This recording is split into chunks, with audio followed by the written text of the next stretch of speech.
श्रीमदानन्दतीर्थ भगवत्पादाचार्य विरचितं तत्त्वसङ्ख्यानं स्वतन्त्रमस्वतन्त्रं च द्विविधं तत्त्वमिष्यते। स्वतन्त्रो भगवान् विष्णुः भावाभावो द्विजेतरत् प्राक् प्रध्वंससदात्वेन त्रिविधो भाव इष्यते। चेतना चेतनत्वेन भावोऽपि द्विविधो मतः।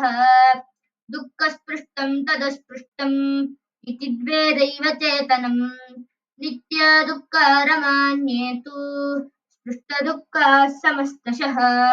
स्पृष्टदुःखा विमुक्ताश्च दुःखसंस्था इति द्विधा।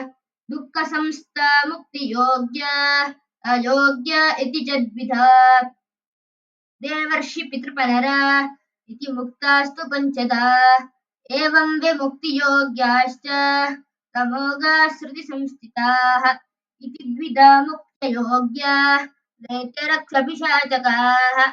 मर्त्या धर्माश्चतुर्दैव तमोयोग्या प्रकीर्तिताः।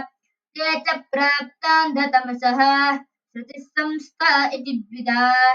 नित्यानित्यविभागेन तृदैव चेतनं मतम्। नित्या वेद पुराणाद्य कालप्रकृतिरेव च। नित्यानित्यं त्रिधा प्रोक्तम् अनित्यं द्विविधं मतम्। असंसृष्टं च संसृष्टम् असंसृष्टं महानहम्। बुद्धिर्मनः कानि दश मात्रा भूतानि पञ्च च। संसृष्टमन्नं तद्गं च समस्तं सम्प्रकीर्तितम्।